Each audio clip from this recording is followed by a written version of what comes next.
Hello, we're excited to show you our native speech capabilities. ঈদের রাত চাঁদের আলো যেন সোনার আভায় সব কিছু ঢেকে দিয়েছে। হঠাৎ শহরের বাহিরের পুরনো বাড়ির দিকে নজর যায় স্বামী এবং স্ত্রীর। এই বাড়ি বহু বছর ধরে পরিত্যক্ত, কেউ সেখানে প্রবেশ করতে সাহস পায় না। কিন্তু আজ তারা ঠিক করল ঈদের আনন্দকে একটু ভিন্নভাবে অনুভব করতে তারা এই বাড়িতে যাবে। বাড়ির দরজা খুলতেই অদ্ভুত বন্ধ আর হালকা ঠান্ডা বাতাস তাদের শরীরে শিহরণ জাগায়। স্বামী হাসি মুখে বলে, ভয় নেই, আমরা আল্লাহর নাম নিয়ে থাকলে কিছুই ভয়ঙ্কর নয়। স্ত্রী খানিকটা ভয় পান করেও মাথা নাড়ল। তারা ধীরে ধীরে ভিতরে ঢুকে পুরনো আসবাবের ধুলোমাখা ঘরগুলো দেখছে। রাতের নীরবতা হঠাৎ ভাঙল দূরের একটি ঘর থেকে হালকা কড়ে কড়ে আওয়াজে। স্ত্রী চেঁচিয়ে বলল, সেই আওয়াজ শুনছ তো? স্বামী বলল, চিন্তা করো না, হয়তো পুরনো বাড়ির কাঠের শব্দ, আমরা আল্লাহর আয়াত পাঠ করে শান্তি পাই। কিন্তু আওয়াজ ক্রমশ কাছে আসছিল। তাদের শরীরে শিহরণ, কিন্তু সাহস ধরে রাখছিল। এক মুহূর্তে ছায়া একটি কোণ থেকে ধীরে ধীরে এগিয়ে আসে। স্ত্রী চোখ বড় করে তাকালেন, আর স্বামী কণ্ঠে দুয়া উচ্চারণ শুরু করলেন। ছায়া যেন কিছু মুহূর্ত থেমে গেছে। তারপর হঠাৎ কানে শোনা যায় দূরের ঘরের পুরনো জানালার ফেটে যাওয়া কাঁচের আওয়াজ।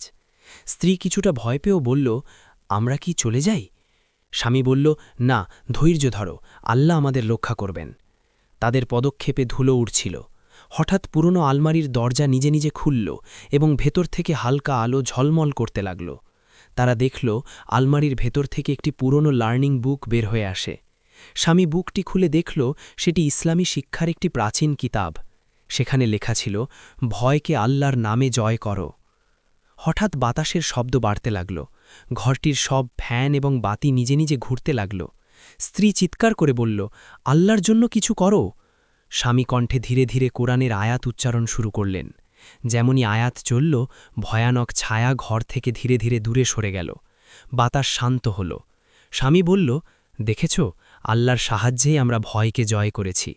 আমরা যদি ঈমানের সঙ্গে থাকি তাহলে কোনো শয়তান বা জিন আমাদের কাছে শক্তিশালী হতে পারে না। স্ত্রী কণ্ঠে ধীরে ধীরে হাসি ফোটালেন, তুমি ঠিক বলেছ, আজকের রাতটা আমরা কখনো ভুলব না। রাতের অন্ধকারে তারা একসাথে বসে ঈদের আনন্দ ভাগ করছিল। ভয় এবং রহস্যের মাঝে তারা আল্লাহর শক্তি এবং দোয়ার গুরুত্ব বুঝতে পারল। সেই রাতের পর থেকে তারা কখনো পুরনো বাড়ি সম্পর্কে ভয় পেল না, বরং তারা সেই রাতকে মনে করে আল্লাহর সাহায্যের কথা মনে রাখত। গল্পটি শেষ, কিন্তু শ্রোতার মনে একটা চিরন্তন শিহরণ রেখে যায়, যেখানে ভয়, রহস্য এবং ঈমানের শক্তি একসাথে মিলিত হয়েছে।